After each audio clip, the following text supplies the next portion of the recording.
Dieu m'a permis vraiment d'avoir des super expériences. Je suis allée pas mal dans le Sahel, en Afrique de l'Ouest. Et pour moi, c'était vraiment ouais, des cadeaux de Dieu. Parce que j'ai rencontré des gens tellement formidables qui m'ont souvent accueilli avec toute leur vulnérabilité et avec un dénuement assez intense. Et qui m'ont accueilli avec le sourire et vraiment en me disant, en fait, un peu comme s'ils m'attendaient en fait. Un peu.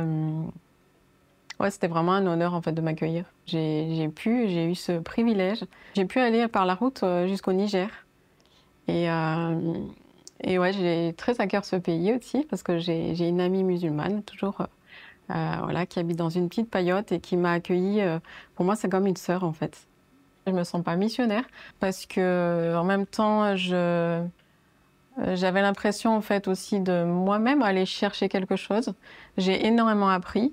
Et après, oui, c'est Dieu aussi qui m'a mis à cœur, je pense, depuis petite, parce que moi, ça m'a toujours questionné pourquoi je suis née en fait en France, pourquoi je suis pas née en plein désert, pourquoi je suis pas née dans un bidonville, et ce pourquoi, c'est peut-être pourquoi faire en fait, que ce soit voilà dans des petits séjours ou que ce soit ici. Ouais, je pense que la mission, on a chacun une mission différente. Mais Dieu met du sens par rapport à nos vécus aussi. Et moi, je remercie Dieu même pour des vécus difficiles, parce que je vois que ça a servi en fait, et que ça peut servir. Ouais, je vous encourage aussi à prendre des fois ce qui est difficile de la vie, se dire que ça va être utile pour quelqu'un. Ce qui motive dans le pôle Sans frontières de l'Église, en fait, c'est d'encourager à voir peut-être la vie un petit peu différemment. Moi, l'idée de frontières, alors d'étrangers, d'étrangeté, de frontières, de différence, c'est quelque chose qui me parle beaucoup. Et ouais, je pense en fait qu'on a tous des frontières peut-être à dépasser pour aussi voir que au-delà de la frontière, de la différence, parce qu'on est tous des êtres humains différents, en fait, il y a des choses mais tellement merveilleuses à découvrir en l'autre. Moi, je sais que j'ai découvert des choses, des êtres humains qui soient de toute nationalité et de toute religion, je dirais.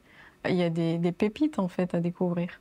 Et aussi, on se découvre en fait au travers de l'autre et on réalise aussi sa propre richesse. Moi, je remercie par exemple cette amie Mina au Niger parce que elle m'a fait découvrir beaucoup de moi et elle m'a beaucoup encouragée en fait aussi. Parce que quand on est accueilli comme ça, en fait, ça parle pour des gens qui mangent pas tous les jours, par exemple, et qui vous accueillent comme une reine. Mais j'aurais vraiment à cœur, j'aurais vraiment à cœur d'encourager aussi de chercher des pistes, de chercher parce qu'il y a des choses en fait qui se font ici ou ailleurs, qui sont à la portée de tout le monde. Et moi, j'ai découvert en fait dernièrement des choses en fait que j'aurais aimé connaître avant. Et je trouve ça intéressant que les jeunes puissent être au courant et que aussi des personnes qui ont des cheveux blancs aussi puissent être encouragées en fait à, à partager. On a eu en fait des expériences dans des pays où l'accueil se fait de manière très naturelle, qui est vraiment un cadeau pour eux, un véritable cadeau. Et on se sent vraiment accueilli, aimé. Et je me dis qu'en fait, c'est quelque chose qui me questionne beaucoup. Je me dis des personnes d'origine étrangère, d'ailleurs, que ce soit des personnes qui viennent même de pays plus proches, d'Europe, comment en fait ils nous perçoivent et comment en fait même ils peuvent connaître comment on vit. On n'accueille pas forcément en fait des personnes qu'on ne connaît pas, dont on se prive.